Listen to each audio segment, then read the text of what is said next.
জি ভাই, এখানে বসে বসে আপনি কি ভাবতেছেন, এত চিন্তিত? ভাই ভাবতেছি 2008 সাল থেকে 2024 সালের আগস্ট মাস পর্যন্ত এক পাইলট আসছে আমাদেরকে সিঙ্গাপুর নিয়ে যাবে। কিন্তু দুঃখের বিষয় উনি আমাদেরকে সিঙ্গাপুর না নিয়ে উনি নিজে ভারত চলে গেছে।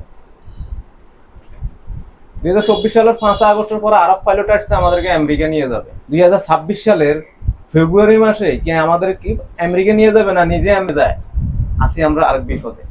এবং 2026 সালের ফেব্রুয়ারি মাসের প্রথম সপ্তাহ পরে যে পাইলটরা আসবে ওরা কি আমাদেরকে পাকিস্তান নিয়ে যাবে না চায়না নিয়ে যাবে, এটা নিয়েই ভাবতেছি ভাই। পুরো জাতি এটা নিয়ে হতাশ। কারণ আমরা সিঙ্গাপুরও যেতে পারলাম না, আমেরিকাও যেতে পারলাম না। জাতির কপালে কি আছে আল্লাহই জানে।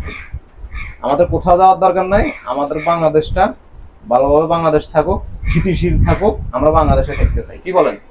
তা তো অবশ্যই, আমরা বাংলাদেশে স্বাধীন করেছি 1971 সালে যুদ্ধ করে। আমরা কেন পাকিস্তানে যাব, কেন আমরা আমেরিকা যাব? আমরা আমাদের দেশেই থাকি, আমরা দেশেই আমরা থাকি। আমার দেশে সুখী হতে চাই। ঠিক আছে।